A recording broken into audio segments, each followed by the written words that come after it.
Каждый из этих ходячих мертвецов – настоящий извращенец, который заслуживает только смерти. Но, к сожалению, в этом холодном и жестоком мире важны только деньги.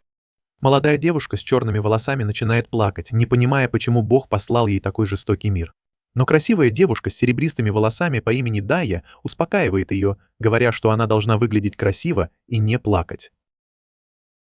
После этого Даю вызывают на сцену, и она с радостью уходит, напевая себе под нос. Ее представляют как особый товар вечера, и ставки начинаются с $10 миллионов.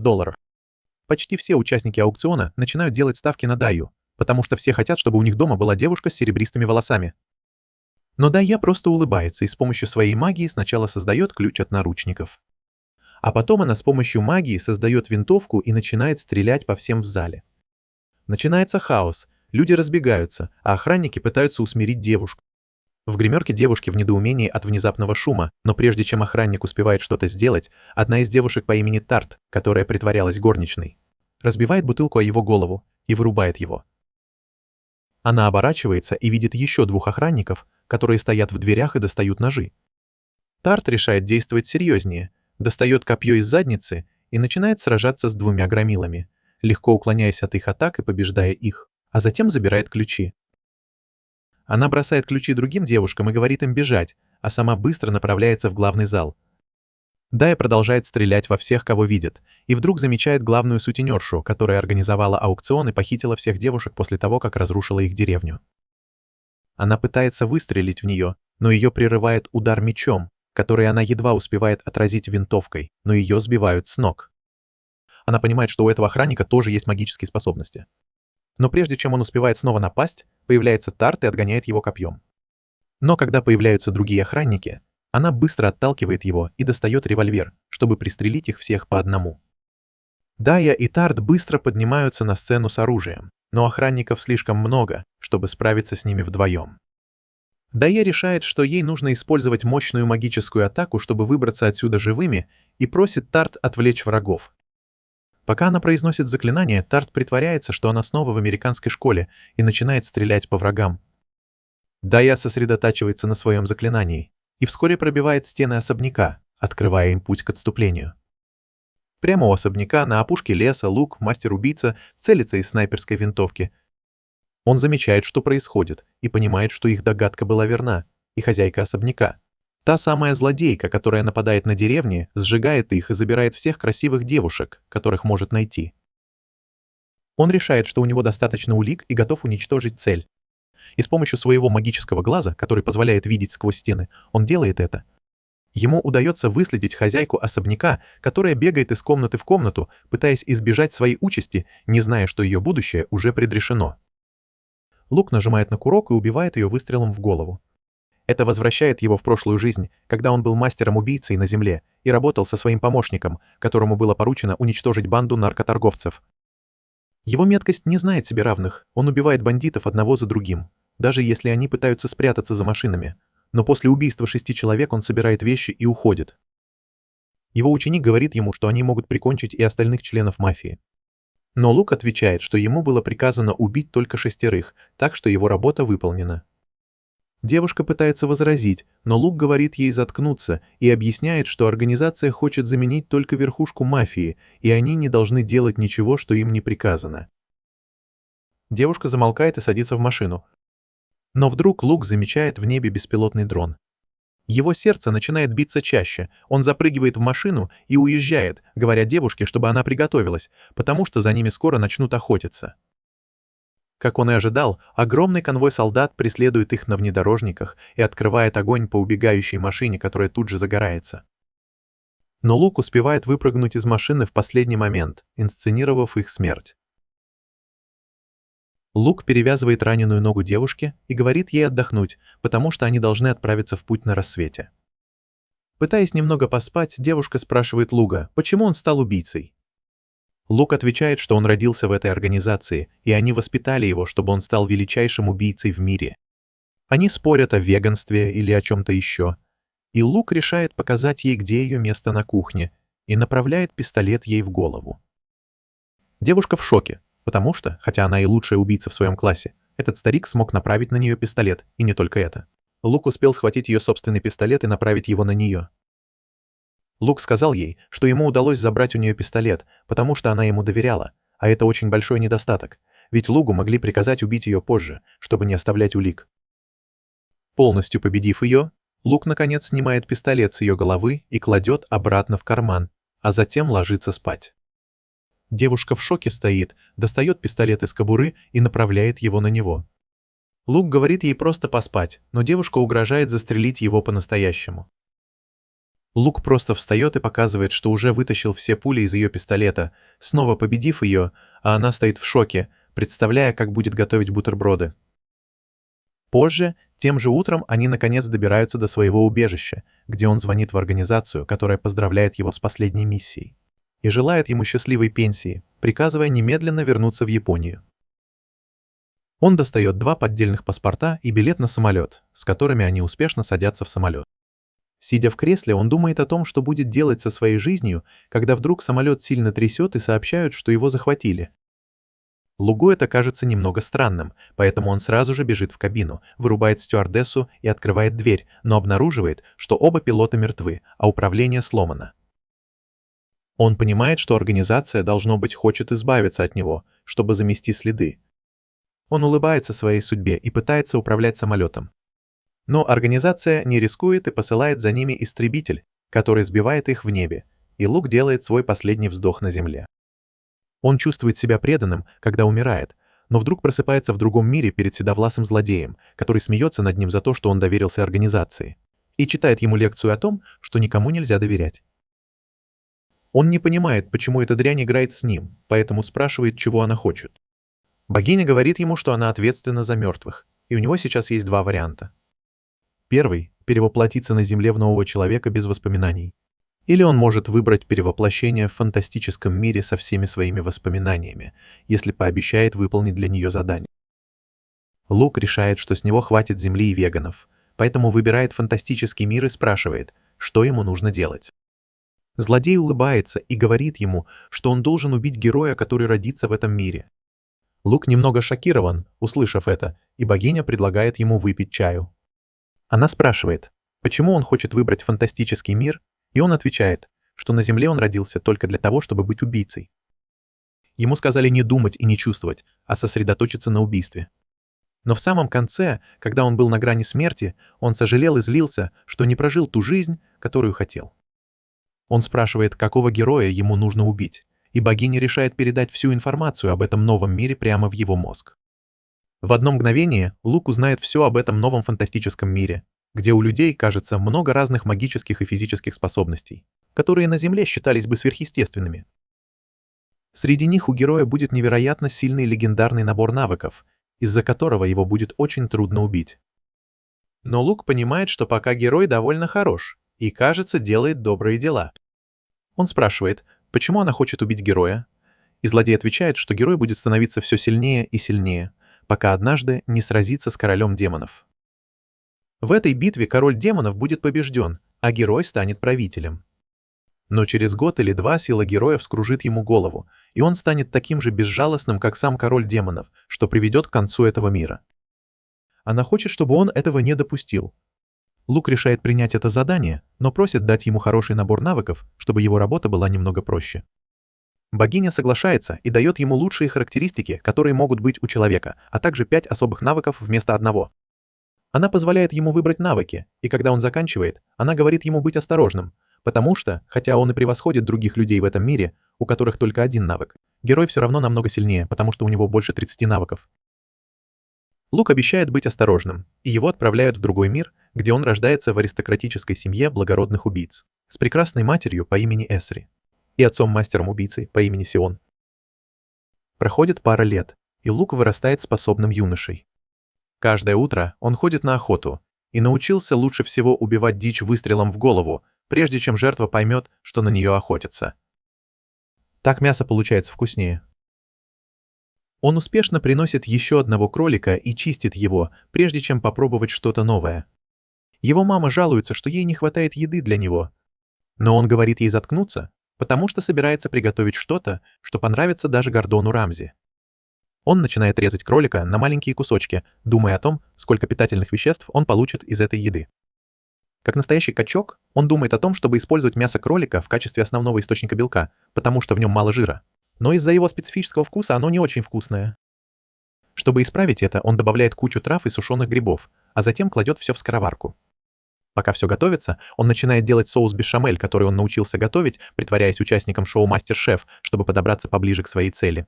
Который, вероятно, был тот лысый идиот-судья, который ничего не смыслит в еде. Наконец он добавляет сливочный соус в рагу и подает его своей семье, которая в восторге от блюда. А мама даже предлагает ему продавать его в ресторанах, чтобы заработать денег. Вот эта мысль. Позже вечером отец Луга говорит ему прийти в тренировочный зал для проверки, и он выполняет приказ. Каждую неделю, как и мой дядя, когда он пьян, Циан проверяет тело Луга, чтобы убедиться, что его кости, мышцы и суставы крепкие и правильно развиваются. Оказывается, семья Луга – королевские врачи королевства. Но за кулисами они используют свой статус врачей, чтобы подобраться к своей цели и убить ее. Его отец – очень строгий учитель и обучает его различным техникам исцеления и убийства, а также учит его скрытности, силе, рукопашному бою и владению оружием. Это очень удобно для Луга, потому что ему не нужно прятаться, когда он тренируется, чтобы однажды убить героя. Осмотрев его тело, он говорит Лугу снова одеться, хвалит его за восстановление и, наконец, говорит, что он, возможно, готов к операции. Это очень радует Луго, потому что оказывается, что у его семьи есть еще один секрет. Отец Луга и его предки прошли специальную операцию, которая превратила их глаза в особое оружие. После операции они могут видеть ману, лучше видят в темноте и могут четко видеть происходящее на расстоянии нескольких сотен метров.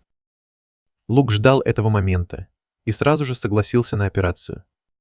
После операции ему пришлось пару дней носить повязку на глазах, но когда он наконец снял ее, то увидел мир таким, каким никогда его не видел. Он повернулся к отцу и заметил, что не только видит поток маны в теле отца, но и сам излучает ману.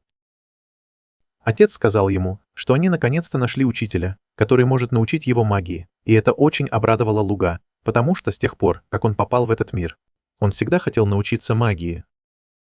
Наконец настал день, когда он встретился со своим учителем магии, и по какой-то причине его мать решила нарядить его как трансвестита. Несмотря на это, он и его семья приготовились встретить своего учителя, которого он ожидал увидеть стариком из списка Эпштейна.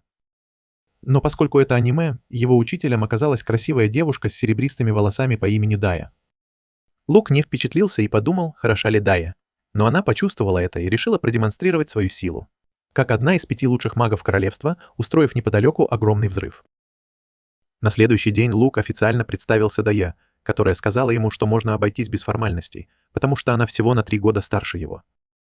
Затем она дала ему маленький хрустальный шар, который может хранить ману, и попросила наполнить его всем, что у него есть. Луг послушался и начал посылать свою ману в хрустальный шар, и Дая была впечатлена, потому что у него, похоже, хороший запас маны. Но она была впечатлена еще до того, как Луг показал, какой он сильный.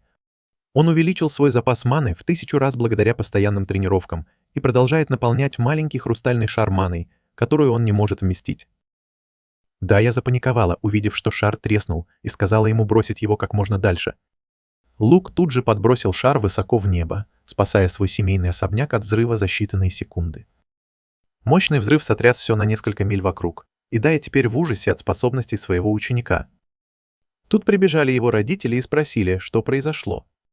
Дая попыталась оправдаться, сказав, что ей следовало быть осторожнее, но оказалось, что родители Луга очень гордятся его магией. Сион сказал, что заклинание было отличным, но оно больше подходит для войны, а им нужен Луг как убийца. Он попросил Даю научить его заклинаниям, которые помогут в этом, и сразу же ушел. Дая не могла поверить, что они так его поддерживают, ведь она бы получила по заднице, если бы разбила даже стакан. Но потом Луг спросил, есть ли у нее еще такие хрустальные шары. Она отказалась, сказав, что они очень ценные и никому их не дают. Ночью Луг думал, как ему достать еще хрустальные шары, потому что они пригодятся, чтобы убить героя. Вдруг в дверь постучала Дая, и он понял, что они спят вместе. Дая сказала, что как его учитель она может приказать ему что угодно, и Луг решил подчиниться, чтобы избежать неприятностей.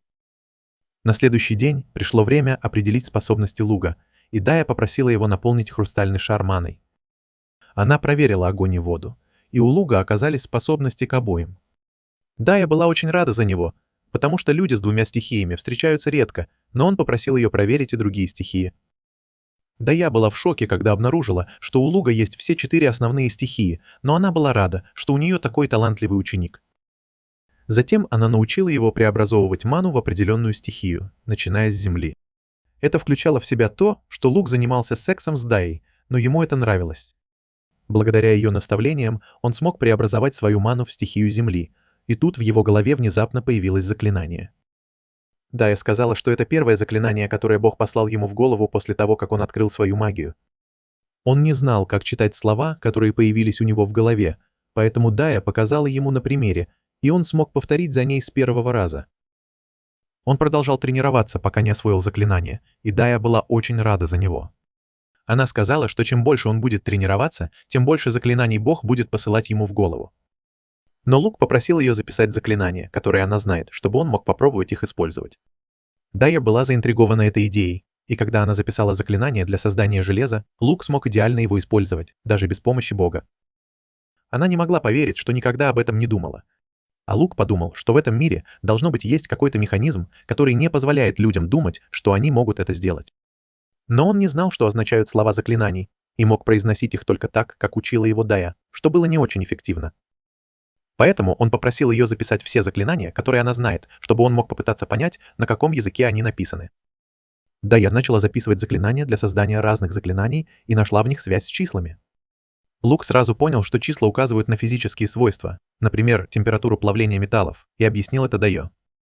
Но она не была достаточно образована, чтобы разбираться в физике, и я ее не виню, потому что я тоже. В любом случае, Лук понял, что может создать заклинание для создания золота, о котором Дайя еще не знала. Он попросил ее записать значение на языке заклинаний, но когда она попыталась его использовать, то внезапно ослабела и упала.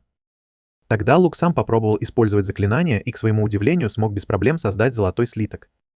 Он вдруг понял, что это потому, что он выбрал навык ранга B под названием «Заклинатель», который позволяет ему создавать новые заклинания. Но когда Дайя увидела, как он использует заклинание, она тоже смогла его повторить, и они оба обрадовались, что нашли способ вместе создавать новые заклинания. Так Лук и Дайя продолжали тренироваться вместе, становясь все ближе друг к другу. В конце концов, Лук создал самое американское заклинание, какое только можно придумать, и создал пистолет, стреляющий вольфрамовыми пулями. Да, тоже смогла это сделать, но Лук был недоволен огневой мощью, поэтому он превзошел самого себя и создал пушку, которая могла уничтожить цель на расстоянии нескольких миль. Через несколько дней Дайя крепко обняла Луга ночью, потому что на следующий день ей нужно было вернуться домой. Она хотела остаться с ним навсегда, но это было невозможно.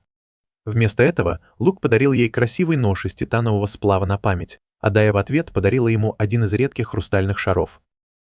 После этого она взяла с него обещание, что он приедет к ней, когда она действительно захочет его увидеть. На следующий день Дайя уехала домой, и когда она ушла, Циан решил, что Лук достаточно силен, чтобы узнать больше об их семейном бизнесе. Он отвел его в тюрьму, где содержались приговоренные к смертной казни, сказав, что их используют как тренировочные манекены, чтобы убийцы не сомневались, когда нужно кого-то убить. Это заинтересовало Луга, и он спросил отца, почему тот не научил его подавлять эмоции и становиться машиной для убийств, ведь тогда он бы никогда не сомневался. Циан сказал, что они люди, а не инструменты, и не убивают кого-то только потому, что им приказали. Они оценивают преступления своих жертв и решают, принесет ли их убийство пользу их королевству, и для этого им нужна человечность. Лук был сбит с толку, потому что это было полной противоположностью тому, чему его учили в прошлой жизни. Через несколько минут Циан отвел его в комнату и сказал, что пора ему увеличить свой счет с 0 до 1. Он подвел его к девушке, привязанной к стулу, и сказал, что она совершила множество преступлений, таких как кража, грабеж, убийство и поджог. Сион сказал ему не сомневаться, даже когда девушка умоляла о пощаде и говорила, что это была случайность. Но Лук знал, когда человек лжет, и перерезал ей запястье своим острым ножом, чтобы она умерла относительно безболезненно от потери крови. Она потеряла самообладание и перестала притворяться, что злит Луга, и он бросил нож ей в голову, чтобы она больше не мучила его слух. Несколько месяцев спустя Лук вместе с родителями отправился на праздник урожая, но его целью было не насладиться праздником или узнать об экономике своего поместья. Он хотел найти кого-то с маной, чтобы нанять его в качестве помощника в своей миссии по убийству героя. Он быстро нашел человека с маной, но так как это был уродливый старик, а не симпатичная девушка, Лук сразу же нажал на кнопку «Пропустить». После этого он никого с маной не нашел и решил быть более терпеливым в поисках. Через несколько дней, когда похолодало, Лук отправился на охоту, чтобы запастись едой на зиму. Когда он добрался до леса, он почувствовал поблизости каких-то живых существ и, приложив ухо к земле, каким-то образом понял, что это стая волков, окружившая свою добычу. Он решил украсть у них добычу, но когда он добрался до места, то увидел, что волки на самом деле пытались съесть беспомощную девушку. Лук решил сначала спасти ее и сразу же выстрелил в волка, который напал на нее. Затем он приземлился прямо перед ней, чтобы набраться ауры, и сказал ей подержать его снаряжение, пока он тренируется на волках. Лук быстро расправился с волками и повернулся к девушке. Он спросил, кто она и что здесь делает. Девушка робко ответила, что ее семья очень бедная, и они выгнали ее из дома, чтобы зимой кормить на одного человека меньше. Она слышала, что территория семьи Луга богатая, поэтому попыталась пройти через лес, чтобы добраться до нее, и тогда ее нашли волки. Лук пожалел девушку и приготовил для нее кашу. Он сказал ей есть медленно, если она хочет еще, а сам пошел разделывать волков. Когда он вернулся к девушке, он сказал ей, что он сын благородной семьи, которая управляет этим местом, и она была очень рада это услышать. Она сказала, что это должно быть божественный знак, потому что вчера ей приснился сон, что она скоро встретит кого-то важного. Лук вдруг спросил ее, не хочет ли она пойти с ним, потому что тогда ей больше никогда не придется беспокоиться о еде. Девушка была очень рада это услышать, но спросила Луга, действительно ли он уверен в своем предложении. Он ответил, что хочет, чтобы она пошла с ним, и девушка расплакалась, потому что даже ее родители не хотели ее видеть. Однако прежде чем взять ее с собой, Лук ясно сказал ей, что он убийца и в будущем убьет много людей. Он сказал ей, что если она хочет пойти с ним, то должна помогать ему в работе. А если она не сможет, то он не возьмет ее с собой. Девушка с радостью приняла предложение, потому что Лук был первым человеком в ее жизни, который захотел ее. Она взяла его за руку и представилась как Тарт, а Лук поприветствовал ее, не раскрывая настоящей причины, по которой она ему нужна. Оказалось, что у Тарт есть мана, и поэтому Лук не пожалел сил, чтобы показать свою силу, накормить ее и даже раскрыть ей свои секреты, чтобы она ему доверяла. Это была часть его стандартной процедуры промывания мозгов, и он убедился, что Тарт сама решила пойти с ним, чтобы она не предала его в будущем.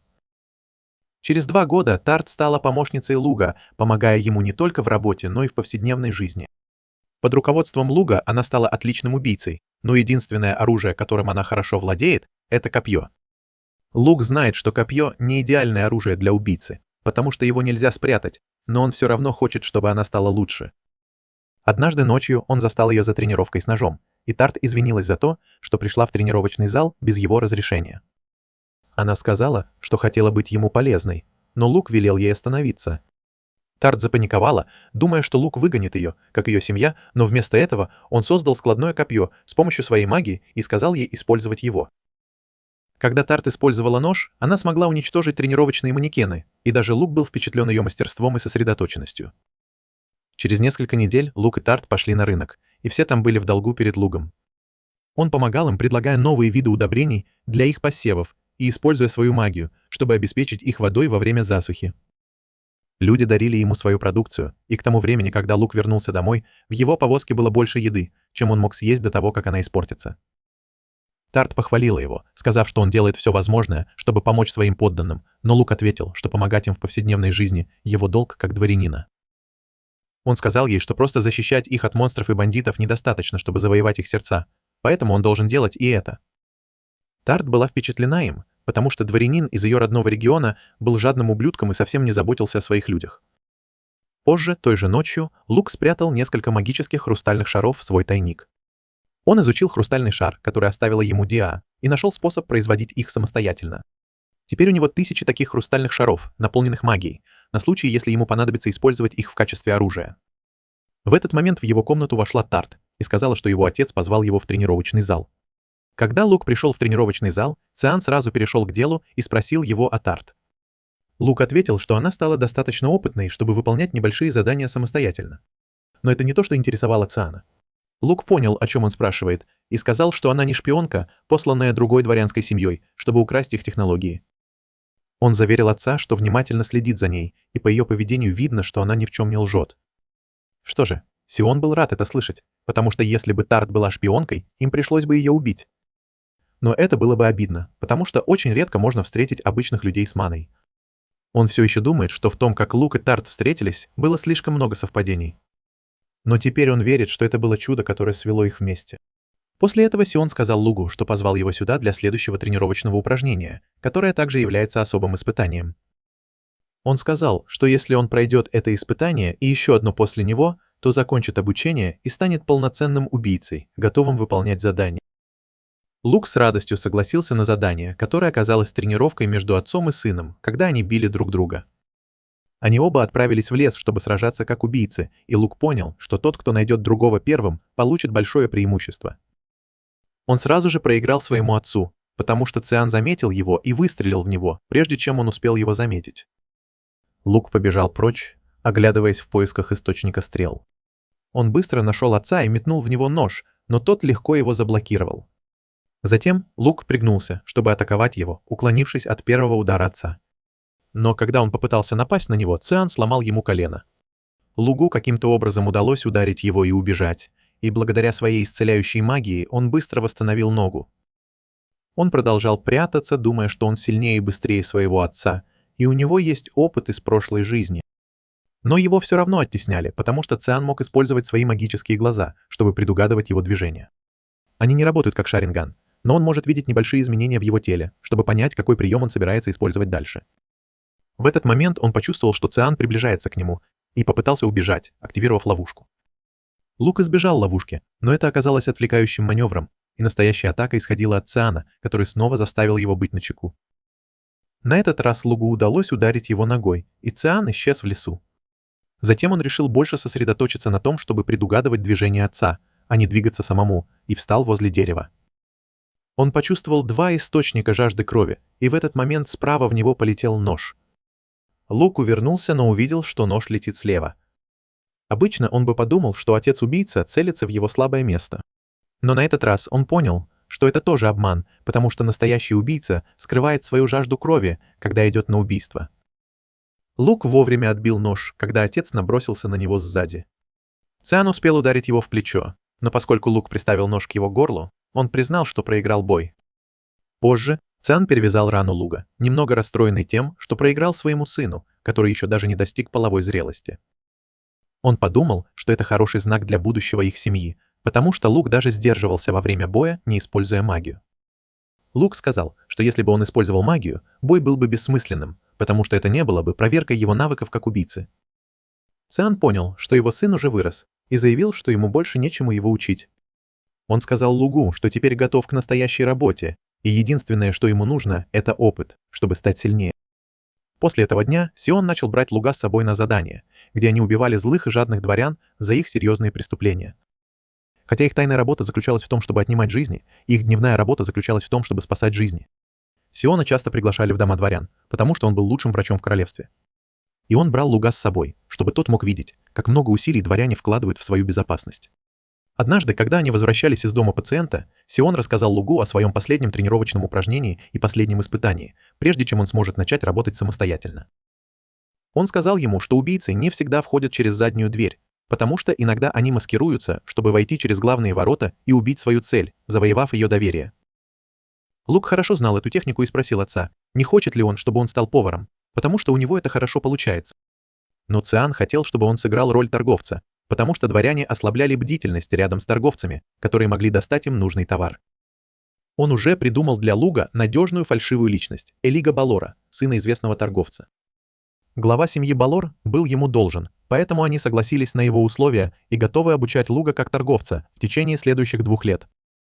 Вскоре после этого Сион устроил вечеринку для Луга, потому что тот собирался отправиться на последнее испытание. На ней присутствовали все семьи, занимающиеся убийствами. И хотя все были рады услышать, какой Луг гений, один пьяный мальчишка по имени Рана был зол на него. Он бросил свой пустой бокал в Луга, который легко его поймал. Отец Раны попытался остановить его, но тот заявил, что не может принять Луга в качестве наследника семьи. Он сказал, что после смерти первого сына Циана он должен был занять его место, и несправедливо, что кто-то слабее его украл его у него. Циан сказал, что они решат, кто сильнее в бою, и тут же приказал начать бой. Рана даже не был готов к этому, когда заметил, что Луг уже стоит позади него с ножом у горла. Он слегка порезал его в качестве предупреждения, но когда Циан объявил бой оконченным, он отпустил Рану. Однако этот пьяный Карен еще не усвоил урок и набросился на Луга, который прижал его к земле и сломал ему руку. Циан воспользовался этим моментом, чтобы набраться сил для своего сына, сказав, что именно так должны сражаться убийцы, и здесь нет никого, кто мог бы победить Луга в бою. Но у Луга были другие планы, и позже, той же ночью, он пригласил Рану встретиться с ним в саду. Теперь, когда он протрезвел, Рана понял, что вел себя как раньше. Он сказал, что все еще расстроен тем, что проиграл 4-летнему ребенку, несмотря на то, что был самым сильным в семье, и Луг сказал ему, что ему повезло, потому что его отец, самый сильный убийца в их семье, проиграл тому, кто был на 30 лет моложе его. Рана был потрясен, узнав, что слухи о том, что Луг победил Сиона, были правдой, и тогда Луг сделал ему предложение. Он предложил ему стать его подчиненным, но не как убийца, а как рыцарь. Потому что его мастерство владения мечом лучше, чем его навыки скрытности. Рана мог быть высокомерным, но он не был идиотом и принял предложение стать правой рукой будущего лидера семьи. На следующий день Луг отправился в путешествие, чтобы тренироваться с семьей Балор, и Ди отправился с ним. Вскоре они добрались до торгового города Милтев, и Луг сменил цвет волос, полностью приняв свою новую личность торговца. Тем временем в городе синеволосая девушка по имени Маха вела небольшой, но прибыльный бизнес. Ее покойный отец был торговцем, и она научилась у него основам бизнеса. Теперь она руководит небольшой группой сирот, которые предлагают показать гостям город. Это не так много, но это честная работа. Под руководством Махи ее друзья живут лучше, чем могли бы жить в других условиях. Маха мечтает стать достаточно богатой, чтобы купить дом для всех них, и все счастливы. Но тут перед их базой появляется группа бандитов. Эти глупцы открыто заявляют о своем намерении похитить их, и Маха использует свою магическую силу, чтобы справиться с ними, а друзьям приказывает бежать. Она тоже пытается убежать, но бандиты хватают ее вместе с 2 ее друзьями. Их сразу же отвозят в приют за городом, которым управляет уродливый ублюдок по имени Торрен. Он говорит им, что теперь они будут жить в его приюте, и мальчик с Махой набрасывается на него, говоря, что им не нужна его помощь, потому что они прекрасно справлялись сами. Торрен бьет его, говоря, что любой, кто ослушается его или попытается сбежать, будет наказан. Маху и остальных бросают в комнату, где уже находятся их друзья. Они удивляются, зачем их похитили, чтобы отправить в приют, но одна девочка замечает, что жена лорда занимается благотворительностью и финансирует приюты. Поэтому Торрен похитил их, чтобы заработать легкие деньги. В этот момент один из бандитов бросает в комнату мешок с овощами, говоря, что это их еда на всю неделю. Пока остальные в отчаянии, Маха говорит им, что нужно начать готовить. Когда они садятся есть, дети думают, что всегда хотели иметь крышу над головой, но не такую, и беспокоятся о том, что с ними будет дальше. Все это произошло пару лет назад, и теперь все немного повзрослели. Их используют как прислугу в приюте, а также заставляют шить платья для продажи на рынке. Тех, кто плохо справляется, избивают бандиты. Но Торрен говорит главному бандиту быть с ними помягче, потому что они нужны ему в идеальной форме для его следующего бизнес-проекта, который предполагает продажу их больным извращенцам. Один за другим все друзья Махи проходят через самые ужасные испытания в своей жизни, и одна из них настолько подавлена, что режет себе лицо косой, чтобы никто больше не захотел ее покупать. Пару лет спустя Маха подслушивает, как Торрен говорит своим приспешникам, что Маха уже достаточно взрослая, чтобы самой находить клиентов. Она вспоминает, что случилось со всеми ее друзьями, и бежит в сарай, чтобы тоже порезать себе лицо. Но тут позади нее появляется Луг и говорит что-то нелестное о том, что она не должна портить свое лицо слезами. Вскоре все девушки выстраиваются перед ним, и Торрен представляет его как сына торговой компании Балор, который готов взять одну девушку в качестве помощницы. Все надеются, кроме девушки, которая порезала себе лицо, но Луга интересует только Маха. Он просит ее стать его помощницей, и Маха колеблется, потому что считает, что это несправедливо по отношению к ее друзьям. Но Луг заключает сделку с Торреном, который говорит ему, что девушке нужно время, чтобы подготовиться, и он должен прийти через 3 дня, чтобы забрать ее. Маха в панике понимает, что этот ублюдок собирается продать ее каким-то больным извращенцам, а потом сам нападет на нее, но она не осмеливается ничего сказать при нем. Луг соглашается на условия, но напоминает Торрену, что поскольку он купил Маху, она теперь часть его семьи. Позже той же ночью Маху готовят к встрече с первым клиентом. И в карете Торрен начинает с ней заигрывать.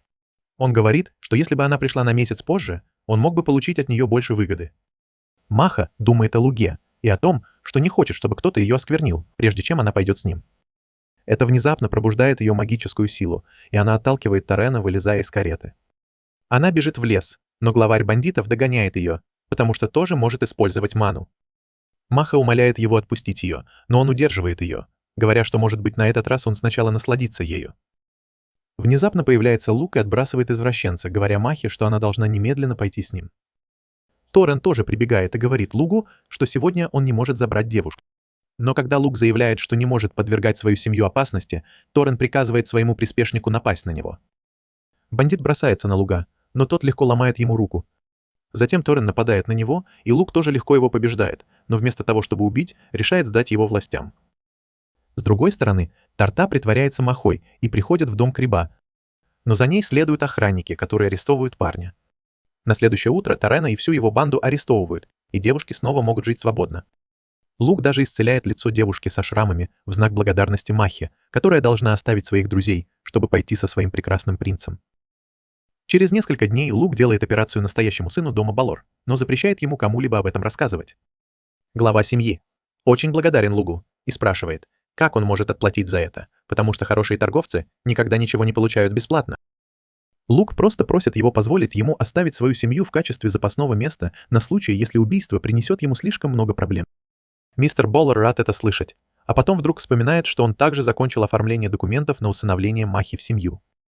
Пару недель спустя Балор показывает Лугу план их магазина. Он объясняет, что сначала они пытались открыть его как винный магазин, но это с треском провалилось, и теперь они хотят превратить его в другой магазин. Балор просит Луга управлять этим магазином, потому что доверяет его способностям и характеру. Лук с радостью берется за это дело, а позже рассказывает об этом Тарте и Махе. Он говорит им, что планирует использовать этот магазин и для своей работы, связанной с убийствами. И для этого ему нужно продавать товары, предназначенные для знати. Он решает, что продажа высококачественной косметики и сладостей для привлечения знатных дам будет лучшим способом заработать деньги и получить информацию. Он быстро обсуждает эту идею с Рудольфом, красноносым оленем, и его женой, которая ненавидит Луга, потому что считает его внебрачным сыном своего мужа. Когда Лук рассказывает им о своей идее открыть косметический бизнес, они говорят ему, что рынок уже перенасыщен и там важнее бренд, чем качество продукции. Лук понимает это, но говорит, что собирается представить на рынке совершенно новый продукт. Он начинает говорить со своей фальшивой мачехой о том, что удаление макияжа удаляет жир и влагу с кожи, повреждая ее в долгосрочной перспективе. Она соглашается с ним, и Лук дарит ей первую в мире бутылочку с увлажняющим кремом, говоря, что она может уменьшить вред, наносимый косметикой. Женщине становится любопытно, и она наносит увлажняющий крем на кожу, сразу же замечая разницу. Она снимает маску, чтобы показать свое старое морщинистое лицо, и Лук говорит ей, что если бы увлажняющий крем был изобретен раньше, ее лицо выглядело бы лучше. Что же, женщина соглашается, и даже Баллард пробует его. Затем Лук просит свою мачеху попробовать нанести макияж поверх увлажняющего крема, потому что он защитит ее кожу и позволит ей выглядеть как клоун. Старая ведьма так впечатлена бутылочкой с увлажняющим кремом, что готова принять Луго как своего сына, а ее муж говорит ей раздать его своим друзьям, чтобы у них была готовая потребительская база к тому времени, когда продукт появится на рынке. Затем он спрашивает Луга, сколько бутылочек можно производить в неделю, и тот отвечает, что может сделать только 200. Он говорит, что им не стоит сразу нанимать рабочих, потому что это может привести к утечке их секретов конкурентам, и вместо этого постепенно наращивать производство. Балор понимает логику и говорит ему приступать к работе. Но Лук говорит ему, что для этого ему нужно обратиться к семье медиков и убийц, потому что важный ингредиент для увлажняющего крема растет только там. Он решает открыть там фабрику, потому что тогда никто не сможет украсть их секреты. Балор разрешает ему это сделать, и Лук впервые за долгое время возвращается домой вместе с Тартой. Через месяц косметический магазин Луга становится самым популярным на рынке, и Маха управляет им вместе со своими друзьями из приюта. Лук теперь известен во всем королевстве, что дает ему легкий доступ ко всем знатным домам, если он захочет совершить там убийство. Тарта впечатлена этим, но еще больше ее впечатляет его доброта, с которой он нанял друзей Махи в магазин. Лук говорит ей, что это было сделано исключительно из деловых соображений, но Тарта думает, что он просто притворяется Сигмой. В любом случае, Лук спрашивает ее о безопасности их фабрики, и Тарта говорит ему, что шпионы пытались проникнуть внутрь и подкупить сотрудников, но пока им это не удалось. Лук знает, что их отчаявшиеся конкуренты скоро предпримут решительные шаги, и в ту же ночь он чувствует, что кто-то приближается к его комнате. Он понимает, что шпион планирует похитить его и узнать секреты изготовления увлажняющего крема, но, к счастью, Тарта и Маха настороже, и ему удается поймать шпиона до того, как Лугу придется что-то делать. После этого они пытают его, но шпион умирает, ничего им не сказав. Луга это не слишком беспокоит, и он решает взять свой ежемесячный выходной, чтобы навестить Даю. Тарта и Маха чувствуют себя одиноко после его ухода, поэтому они решают съесть что-нибудь вкусненькое, пока ждут его возвращения. Тем временем Лук летит к Дое с шоколадным печеньем, и она говорит ему, что с тех пор, как он был у нее в последний раз, она создала несколько новых заклинаний. На этот раз она создала заклинание против гравитации, и Лук удивлен, потому что думал, что откроет его раньше нее. В любом случае, они весело проводят время за чаепитием, а затем практикуют заклинания, и когда наступает ночь, Лук возвращается в свой особняк. Со временем Лук отправляет Тарту на поле боя в качестве наемника, чтобы она набралась опыта, а Маху оставляет управлять бизнесом, чтобы она стала более опытным торговцем. Тем временем он посещает множество вечеринок и заводит знакомства с дворянами, которые помогут ему выполнять его миссии в будущем. Прошло уже 2 года с тех пор, как он присоединился к семье Балор, и теперь ему пора возвращаться домой. Лук решает оставить Маху в городе, чтобы она управляла его косметическим магазином, и она уверена, что справится с этим и даже расширит его. Она рассказывает Лугу о своих планах открыть филиалы их магазина в других городах и показывает ему первое место, которое она выбрала. Лук потрясен, увидев это место, потому что он кое-что разузнал о прошлом Махи и знает, что когда-то там был магазин, принадлежавший компании ее отца. Однако, когда его предал и убил его правая рука, Маха почувствовала опасность для своей жизни и сбежала в этот город. Лук понимает, что теперь Маха планирует вернуть компанию своего отца, и этот магазин ее первый шаг к цели. Он говорит ей делать то, что она хочет, потому что доверяет ей, и ему все равно, если она позволит личным делам мешать работе, главное, чтобы она добивалась результатов. Маха рада это слышать. И тут в комнату заходят ее друзья, чтобы вручить Лугу прощальный подарок. Они говорят ему, что он спас их от ада и дал им шанс жить нормальной жизнью. Лук принимает их подарок и говорит, что никогда их не забудет. После этого он снова принимает свой обычный вид и готовится вернуться домой. Он оставляет Маху управлять бизнесом и созданной им информационной сетью, и она обещает, что будет усердно работать. Затем она просит Луга навещать ее время от времени, потому что без него ей будет очень одиноко. Лук обещает, что будет навещать ее между миссиями, и с этими словами уходит. В карете он замечает, что Тарта выглядит грустной, потому что ей тоже не хватает Махи. Внезапно Лук чувствует поблизости Ману и приказывает кучеру остановить карету. Он обнаруживает, что их окружила стая волков-монстров, и Тарта просит разрешения показать свои навыки. Как только Лук дает ей разрешение, она достает копье, привязанное к ее сочным бедрам, и убивает волков одного за другим. Она также использует магические способности, и Лук впечатлен ее мастерством. Однако он также понимает, что раз монстры начали появляться в человеческих поселениях, значит пришло время появиться герою. Вскоре они возвращаются на территорию его семьи, и он решает сначала навестить местных фермеров. Все с радостью приветствуют его и угощают фруктами и овощами, чтобы показать, что они все еще любят его, несмотря на то, что он не появлялся 2 года. После этого Лук возвращается домой, и его жуткая мама сразу же начинает его обнюхивать, потому что очень скучала по нему. Когда она заканчивает, Лук решает навестить отца, который работает в своем кабинете. Сион очень впечатлен тем, как вырос Лук за эти 2 года, и говорит, что отправил его учиться у Балора, чтобы он стал торговцем. Но он не думал, что тот станет всемирно известным бизнесменом всего за 2 года. Каин говорит Лугу, что отправил его к семье Балор не только для того, чтобы создать вторую личность, которая могла бы помочь ему в убийствах, но и по другой причине. Лук не знает, по какой именно, поэтому отец говорит ему, что хотел, чтобы он научился жить по-другому, не только как убийца. Лук потрясен, услышав это, и Каин объясняет, что у него есть талант стать великим торговцем, и он мог бы жить гораздо лучше, занимаясь бизнесом, чем убивая людей. Он утверждает, что слишком стар, чтобы заниматься чем-то кроме убийств, но Лук еще молод и никого не убивал во время миссии. Поэтому он хочет, чтобы Лук хорошенько подумал о своем будущем и избежал кровопролития, если захочет. Лук против этой идеи, потому что он сделал все, чтобы стать лучшим убийцей, и Каин говорит ему, что хотя их работа важна для безопасности страны, стране нет до них дела. Он говорит, что если их секреты раскроются, даже случайно, король немедленно бросит их и нападет на них. Поэтому он создал вторую личность для Луга на случай, если что-то пойдет не так, чтобы он мог уйти, даже не начав. Кейн оставляет решение за Лугом, и тот с гордостью заявляет, что будет работать убийцей. Кейн спрашивает его, почему, и Лук отвечает, что за свою короткую жизнь он встретил много дорогих ему людей. И он хочет защитить их счастье и счастье других невинных людей, таких как они. Поэтому он будет убивать тех, кто угрожает разрушить их королевство. И ему все равно, даже если его бросят за это.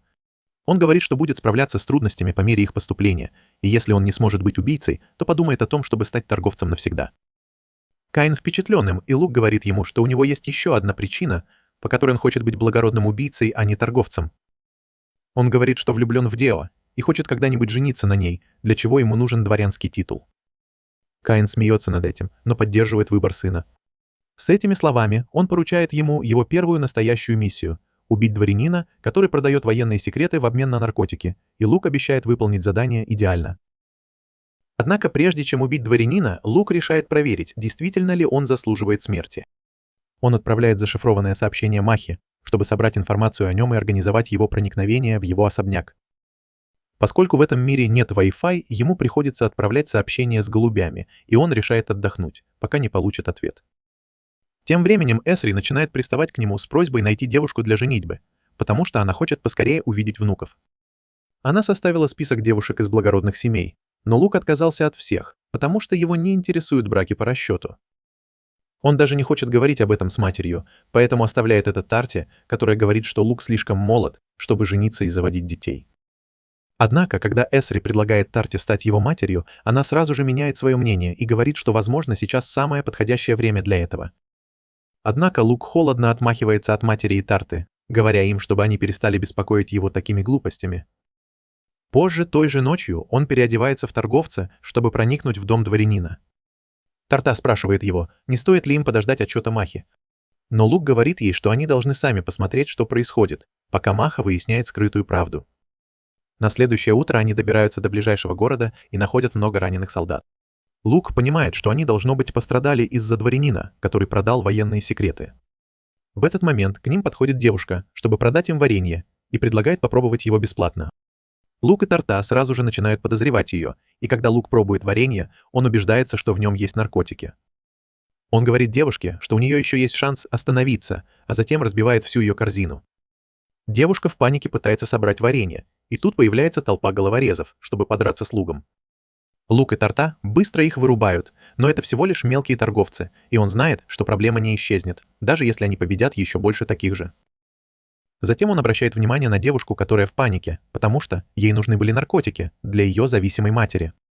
Лук решает навестить ее мать-наркоманку, которая сошла с ума из-за своей зависимости. Она нападает на дочь, когда та не приносит ей варенье, и Лук усмиряет ее. Он использует свою ману, чтобы вырубить ее и изменить химический состав ее мозга, чтобы ее тело больше не нуждалось в наркотиках. Но женщина все еще может быть психологически зависима от них. Лук и Тарта возвращаются домой вечером и находят посылку с косметикой, которую прислала Маха вместе с сообщением. Она выяснила, что дворянин действительно является Хайзенбергом в этой афере. Но он утверждает, что картель очень активен в его регионе, поэтому там находят наркотики. Он подкупает высокопоставленных дворян, чтобы они не вмешивались, и поэтому король не может его наказать. Этого достаточно, чтобы Лук решил, что он возьмется за эту работу и убьет этого подонка, который заставляет страдать невинных людей. На следующее утро он отправляется в дом дворянина, переодевшись торговцем. Маха идет с ним, потому что ей было слишком одиноко без него, и она прижимается к нему по дороге, открыто говоря, что хочет, чтобы он поделился с ней своей ДНК. Лук игнорирует ее, как я игнорирую условия перед тем, как нажать «принять», и вскоре они добираются до города, где живет дворянин. Город слишком процветающий, учитывая, что их основное занятие – сельское хозяйство, а особняк дворянина действительно говорит о его богатстве. Их встречает жена дворянина, которая рада видеть основателя всемирно известной компании по производству увлажняющих средств. Лук приветствует ее и показывает ей последний продукт своей компании. Женщина спрашивает, почему он показывает ей продукт до того, как он появится на рынке. И Лук говорит, что все знают, как быстро ее муж развивает свою территорию. Поэтому он в центре внимания дворянского общества.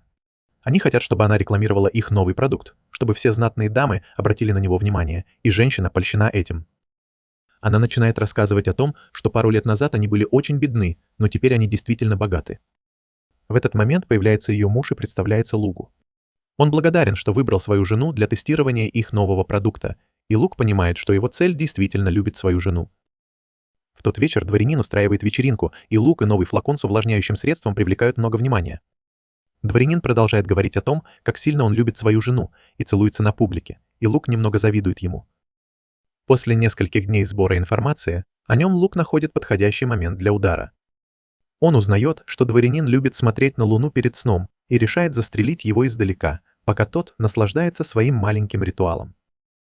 Лук прицеливается, пока Тарта прикрывает его спину, и как только он прицеливается, стреляет в голову дворянина, мгновенно убивая его. Лук доволен, что работа закончена, но тут на балкон выходит жена дворянина, и она в отчаянии, увидев мертвого мужа. Лук немного расстраивается, увидев это, и сравнивает этот опыт со своей прошлой жизнью, где он ничего не чувствовал, даже убивая бесчисленное количество людей. Он признает, что в этой жизни он изменился, и хотя он убийца, он больше не бессердечный инструмент. Через несколько дней Лук и его девушки отправляются отдыхать на необитаемый остров. А когда они возвращаются домой, Маха дает ему информацию, которую он просил ее найти. Она говорит, что нашла божественное сокровище, которое он искал, и это мощное копье. Тарта спрашивает Луга, что такое божественное сокровище, и он отвечает, что это неразрушимые и невероятно мощные артефакты, которые существуют с древних времен. Затем Маха говорит им, что пытается договориться о покупке копья у его нынешнего владельца, Сатанты, который, по ее мнению, является лучшим кандидатом на роль героя. У нее возникли проблемы с переговорами, но она просит Луга оставить это ей, потому что она справится с этой работой как торговец. После этого приходят плохие новости, и Маха говорит Лугу, что в соседнем королевстве началась гражданская война, и семья Даи встала на сторону королевства. Лук немного напрягается, услышав это, но затем Маха сообщает самое тревожное. Она говорит, что в повстанческой фракции есть солдат, который доставляет много проблем. И этот солдат — тот самый Сатанта, который владеет божественным копьем. Лук сразу же летит к дому Даи, чтобы поговорить об этом, и она, как всегда, радостно его встречает. Когда Лук поднимает тему войны, она небрежно говорит ему, что это далеко от ее дома и что все не так серьезно, как кажется, так что с ними все будет в порядке. Лук говорит ей, что они могут столкнуться с героем, который на стороне повстанцев, и в этом случае обычные люди не смогут его победить.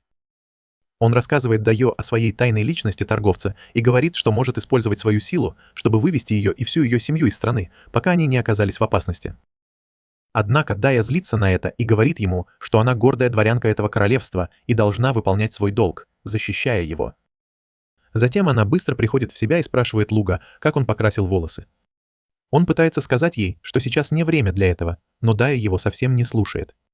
Она говорит, что ее отца сейчас нет дома, так что они могут пойти на свидание, и в конце концов Лук вынужден ее выслушать. Они идут на рынок после того, как Дайя меняет цвет волос, чтобы он совпадал с его, и она начинает думать, куда бы им пойти поесть. Когда Лук начинает рассказывать ей о лучших ресторанах в ее городе, он вдруг замечает проходящего мимо торговца и замечает, что тот, должно быть, бывший солдат. Он говорит, что у него есть шестое чувство, когда дело доходит до обнаружения других солдат, и он может сказать, что в городе их много. Дайя говорит, что ее семья пригласила отставных солдат вести здесь дела, потому что они могут помочь им эвакуироваться, если пламя войны дойдет до города. После этого Дайя замечает новый магазин и с радостью забегает внутрь. Она находит там игру в стрельбу из лука и с нетерпением просит Луга выиграть для нее плюшевого мишку. Он соглашается и прицеливается, используя ману, чтобы попасть в цель. Однако Дайя говорит ему, что это нечестно, и Лук не знает, как не использовать свои навыки, чтобы выиграть приз. Он решает научить Дайю стрелять, и, к удивлению, ему удается помочь ей попасть в мишку всего за 3 попытки. После этого они наслаждаются свиданием, как обычные люди, и когда Лугу пора возвращаться, Дайя говорит ему, что теперь она будет занята и не сможет часто с ним видеться. Лук понимает это и уходит, пообещав встретиться с ней, когда у нее будет время. Однако, как только он уходит, Дайя приказывает всем перестать притворяться, и они снимают маскировку, чтобы показать, что они все солдаты, готовые к войне. Дайя планирует вскоре повести свои войска на войну и плачет, прощаясь с Лугом, сомневаясь, что они когда-нибудь снова встретятся. Несколько дней спустя, когда Лук просто отдыхает в своем поместье, к нему прибегает Тарт с сообщением о чрезвычайной ситуации. Он идет за ней домой и видит, что его отец лечит тяжелораненого мужчину. Лук спрашивает, кто этот человек, и Циан говорит ему, что это их последний клиент, который хочет убить Дайю, и он хочет, чтобы Лук взялся за эту работу. Лук в отчаянии, услышав это, но Циан говорит ему, что он может отказаться от этой работы, если она ему не нравится. Лук решает узнать подробности, прежде чем принять решение, и его отец говорит ему, что семья Дайи поддерживала короля в гражданской войне в их стране, но они проиграли. Как проигравший в войне, отец Дайи должен был выплатить компенсацию за войну, и он продал большую часть своего имущества, чтобы расплатиться с долгами. Однако победители этим недовольны и требуют, чтобы он отдал им Дайю, потому что она красивая девушка с маной и может родить сильных детей, которые будут использовать магию. Отец Дайи согласился на это. И чтобы избежать ненужного кровопролития, она тоже согласилась выйти замуж за какого-то знатного мерзавца. Лук злится на себя за то, что не понял этого на их свидании, Но Циан продолжает рассказ, говоря, что жители территории Дайи оказались более преданными, чем ее собственная семья, и сформировали добровольческую армию, чтобы защитить ее. Это привело к новой гражданской войне, и была отправлена армия, чтобы победить добровольцев и захватить Дайю. Лук понимает, что клиент хочет, чтобы они убили Даю, и тогда не будет причин для войны, и он потрясен, узнав, что их клиент сам отец Дайи. Циан говорит ему, что убийство будет инсценировано, и они эвакуируют Даю, сказав миру, что она умерла. Теперь Лук понимает задание, но не понимает, почему его отец согласился на миссию, которая не принесет прямой выгоды их королевству. Циан говорит, что он взялся за эту миссию, потому что отец Дайи – его друг, и он хочет ему помочь. Он говорит Лугу, что если тот откажется от этой миссии, то он сам отправится туда, но будет слишком поздно, потому что у него недостаточно маны, чтобы быстро добраться туда. Затем Циан указывает на раненого гонца, который покинул территорию Дайи 3 дня назад. И к этому времени война там, должно быть, уже началась. Он говорит, что только Лук может успеть туда и спасти Даю, но он поймет, если тот не захочет браться за эту работу.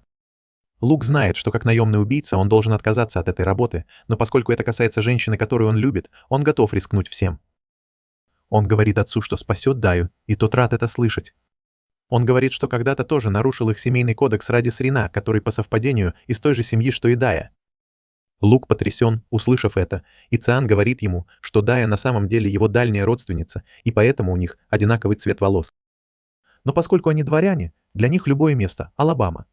Лук немедленно собирается отправиться на задание, и Тарт говорит, что поможет ему. Он говорит ей, что она не сможет угнаться за ним, чтобы добраться до места, которое находится в 300 километрах, но Тарт уже это знает. Вместо этого она хочет нести Луга на спине часть пути, чтобы он мог сохранить силы на потом. Лук соглашается на ее помощь, и Тарт использует магию ветра, чтобы создать перед ними барьер, который нейтрализует сопротивление воздуха, и также тянет Луга за собой из-за отрицательного давления. Благодаря этому он может преодолеть большое расстояние, не тратя энергию. Но Тарт тратит огромное количество силы маны. Однако она помнит, что Лук спас ее, чтобы использовать ее ману, и это отличный шанс для нее стать полезной ему. Она выкладывается на полную и несет Луга дальше, чем он думал. Но в конце концов ее заклинание рассеивается, и ее отбрасывает назад потоком ветра. Лук ловит ее и смягчает падение, и Тарт грустит, потому что больше не может ему помочь. Он говорит ей, что она уже сделала достаточно, доставив его так далеко, и Тарт просит его пообещать, что он вернется домой с Даей. Лук обещает, что они оба вернутся, и устремляется вперед. Он добирается до ее дома ночью и обнаруживает, что всего 200 солдат из ее семьи сражаются против 1500 врагов, среди которых много магов. Лук находит это довольно странным. Но потом он понимает, что Дая умеет обращаться с оружием и, должно быть, помогала солдатам сдерживать врагов. Это наводит его на мысль, что делать дальше, и он немедленно достает снайперскую винтовку, чтобы уничтожить самых сильных магов во вражеской армии. Солдаты начинают паниковать, когда их маги получают ранения из ниоткуда. Но они уже привыкли к стрельбе и пытаются атаковать Луга из арбалетов. Он просто уклоняется от атаки, а затем использует магию ветра, чтобы услышать, что говорят солдаты. Он понимает, что они паникуют, потому что не ожидали, что в битве появится еще один стрелок, и Лук решает добавить хаоса с помощью магических хрустальных шаров. Он уравновешивает нужное количество огненной, ветряной и земной маны в хрустальных шарах, чтобы создать мощный взрыв, который разбросает повсюду смертоносные осколки. И бесшумно стреляет во врага из лука. Хрустальные шары взрываются при ударе о землю, и солдаты начинают разбегаться. Лук внезапно замечает Даю, стоящую на страже у окна, и в этот момент ее солдаты присоединяются к битве, увидев панику врагов. Лук позволяет им привлечь все внимание, а сам пробирается ближе к особняку. Он находит тело женщины-солдата и решает использовать его как приманку. Но перед этим он использует свою магию, чтобы найти вход в особняк, который совершенно пуст. Вскоре он находит проход, где нет охраны, и использует его, чтобы добраться до комнаты Дайи, где она ждет вместе с отцом. Как только Дая видит его, она бросается в объятия Луга, говоря, что всегда знала, что он придет ее спасти. После этого отец Дайи приходит поприветствовать Луга. Он благодарит его за то, что он увез его дочь в безопасное место, но также замечает, что хотел бы познакомиться с ее парнем раньше. Дайя смущается, но ее отец знает, что сейчас не время для этого. Он говорит Лугу, что на самом деле планировал сдаться. Но его солдаты это поняли и заперли его здесь, чтобы защитить Даю. Луг спрашивает, что он собирается делать, и мужчина отвечает, что собирается устроить бойню, чтобы привлечь внимание врагов. Таким образом, он выиграет время для своих союзников, чтобы они смогли сбежать. Но он не собирается жертвовать своей жизнью. Он собирается исчезнуть с поля боя после того, как его солдаты уйдут. А потом он соберется с силами, чтобы нанести ответный удар повстанцам и вернуть королевство. Лугу нравится его план, и он говорит, что они подожгут комнату и скажут всем, что Дайер сожгла себя, потому что не могла больше смотреть на кровопролитие. Он кладет тело павшего солдата в качестве приманки, а затем говорит Дайо крикнуть из окна, что она не может жить после того, как столько людей погибло из-за нее. Дайо соглашается и открывает окно. Но как только она собирается крикнуть, Лук чувствует, что что-то не так. Он понимает, что это то же самое чувство, которое он испытывал в прошлой жизни, перед тем, как на него напал истребитель, и понимает, что они в опасности. Он сканирует местность магическим зрением и замечает опасность в миле от них. Враг выпускает в его сторону огромное копье, которое запускает мини-снаряды, убивая всех солдат на своем пути, и Лук тут же прижимает Дайо к земле, бросая карманную ядерную бомбу, чтобы отразить атаку. Однако, несмотря на мощную бомбу, которую он бросил, копье не теряет скорости и вместо этого полностью разрушает комнату, прежде чем остановиться в воздухе. Лук и Дайо в шоке смотрят на копье, которое внезапно начинает светиться из-за маны, а затем на сверхскорости возвращается в руку своего владельца. Теперь у Луга есть возможность как следует рассмотреть врага, и он видит уверенного в себе рыжеволосого мужчину с огромным количеством маны. Враг тоже замечает его, и Лук тут же достает свою пушку, чтобы атаковать. Он говорит Дайо и ее отцу закрыть уши, когда стреляет взрывным снарядом, который попадает врагу прямо в голову. Дайо думает, что никто не может выжить после такого мощного взрыва, но их враг не просто обычный солдат. Лук видит, что враг потерял только свою броню от взрыва, но с ним все в порядке. Он выглядит довольно бодрым после удара, потому что впервые в жизни почувствовал боль. Он начинает кричать, что это было действительно здорово, и его мышцы начинают набухать, как будто он 2 года ходил в спортзал за 1 день. Лук понимает, что это навык с ранга под названием Берсерк, который увеличивает атаку и защиту в зависимости от полученного урона. Он понимает, что враг сейчас слишком силен, и даже если он снова выстрелит в него из пушки, это не причинит ему вреда. Отец Дайо тут же говорит Лугу забрать девушку и бежать, потому что теперь у них нет времени инсценировать ее смерть, так как они имеют дело с солдатом, который в одиночку закончил гражданскую войну. И даже королевская семья сдалась, потому что знала, что не сможет победить его. Тем временем солдат начинает кричать на Луга, говоря, что он был впечатлен его предыдущей атакой, поэтому он даст ему выбор. Он говорит, что может либо убить всех здесь, либо Лук может сразиться с ним честно, как рыцарь.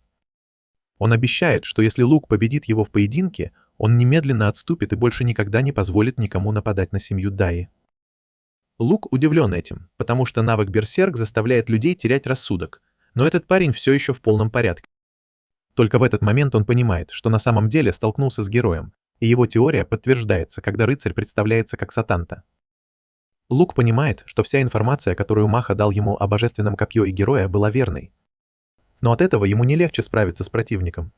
Сатанта говорит ему даже не думать о побеге, потому что он будет преследовать его до конца света и сражаться с ним, потому что он единственный противник, который когда-либо был близок к нему. Лук понимает, что Сатанта не блефует и у него нет другого выбора, кроме как принять поединок. Дайо спрашивает его, уверен ли он, что сможет победить, и Лук отвечает, что он почти уверен, что проиграет. Убирая пушку, он говорит, что если эта штука не смогла пробить броню Сатанты, то он не продержится и 10 секунд, что, на мой взгляд, очень много. Дайо паникует, услышав это, и спрашивает Луга, как он может сражаться с тем, кого не может победить, но он отвечает, что просто не может победить Сатанту в честном бою. Он использует свою магию и вызывает большую черную ракету, говоря Дайо, что он убийца и будет сражаться как убийца. Лук выбрасывает ракету наружу, и она тут же исчезает. Затем он просит отца Дайо пойти с ним, потому что он нужен ему, если они собираются закончить эту войну поединком. Отец Дайо говорит, что он может использовать всех своих солдат, чтобы задержать Сатанту, чтобы Лук и Дайо смогли сбежать, но он отвергает эту идею, потому что их силы будут уничтожены через минуту, а затем Сатанта догонит их. Лук заявляет, что убьет Сатанту, потому что если он действительно герой, то будет становиться все сильнее, и если он не сможет убить его здесь, то не сможет сделать это в будущем. Затем Лук подходит к Сатанте в сопровождении отца Дайо и говорит ему, что принимает его вызов. Сатанта рад это слышать, потому что раньше никто не соглашался на поединок с ним. Однако Лук ждет, пока устройство, которое он установил ранее, будет готово, поэтому он решает задержать Сатанту на 5 минут. Он начинает с того, что представляется и называет вымышленное имя, чтобы сбить с толку сумасшедшего героя, пока осматривает его тело на предмет повреждений от предыдущего взрыва. Но не все зажили. Затем Лук спрашивает Сатанту, действительно ли он выведет свои войска, если проиграет, и тот обещает это сделать. Он говорит, что будет сражаться с любым, кто попытается напасть на этот регион, и если Лук ему не поверит, он готов наложить на себя связывающее заклинание, чтобы доказать это. Лук говорит ему, что доверяет ему, но упоминает, что если Сатанта умрет во время их поединка, он не сможет сдержать обещание. Сатанта очень злится, услышав это, потому что никто раньше с ним так не разговаривал, и он говорит своему помощнику сдержать обещание от его имени, если он умрет. Это отнимает еще немного времени, а затем Лук спрашивает Сатанту, что будет, если он умрет вместо него. Сатанта говорит, что в этом случае он похитит Даю и убьет всех остальных, а Лук говорит, что не может этого допустить. После этого герой готов к бою. Но Лук говорит ему, чтобы он попросил своих людей отойти, потому что они попадут под перекрестный огонь и погибнут напрасно. Сатанта снова соглашается с ним и приказывает своим людям отойти. А тем временем Лук просит отца Дайи оставить все ему. После этого они готовятся к бою, и Лук достает нож, чтобы еще больше запутать Сатанту и выиграть еще несколько секунд. Он говорит, что бой закончится раньше, чем Сатанта успеет метнуть копье, и это еще больше злит героя. Лук говорит, что бросит монетку, и бой начнется, как только она упадет на землю. И Сатанта не возражает против этого. Лук намеренно подбрасывает монетку высоко в небо, чтобы она успела упасть, и он был готов к атаке. Сатанта полностью сосредоточен на монетке, чтобы сделать первый ход, и не замечает, как разрушительная атака с неба поражает его, вызывая мощный взрыв. Луга отбрасывает ударной волной взрыва, и он думает, что поединок закончился задолго до того, как начался. Атака, которая только что поразила Сатанту, была основана на оружии, разработанном в его предыдущем мире, где тяжелые вольфрамовые стержни запускались из космоса на Землю, чтобы вызвать большие разрушения. Там это оружие не сработало из-за сопротивления воздуха, но в этом мире Лук мог использовать магию, чтобы противостоять этому. Сначала он создал тяжелый вольфрамовый стержень и отправил его в космос с помощью антигравитационной магии, а затем применил заклинание сопротивления ветру, которое не давало ему сгореть при входе в атмосферу. Кроме того, он тренировался в прицеливании, когда раньше ходил на необитаемый остров Стартом, поэтому был уверен в своей меткости. После этого ему оставалось только задержать Сатанту до момента атаки, и ему это удалось, потому что Сатанта был слишком горд. Теперь, когда Луга отбрасывает ударной волной, он понимает, что даже герой не сможет пережить такую атаку. Однако он тоже серьезно ранен и теряет сознание, пытаясь исцелиться. Через несколько минут он приходит в себя и слышит, как Дай зовет его по имени, и она очень беспокоится о нем. Лук говорит ей, что все в порядке, потому что он выиграл поединок, и теперь она в безопасности. После этого Лук замечает, что вражеские солдаты убежали, и у него нет свидетелей, которые могли бы увидеть ее фальшивое убийство. Дая говорит, что это не имеет значения, и вдруг Лук целует ее, переполненный эмоциями. Вскоре после этого Лук возвращается домой с Даей, и его родители с радостью принимают ее. Дая становится частью семьи Луга, и все идет своим чередом. Но однажды Циан говорит Лугу, что в их королевстве появился герой. А это значит, что король демонов тоже набирает силу. Лук потрясен, узнав, что Сатанта не был настоящим героем, и понимает, что его миссия в этом мире еще не закончена.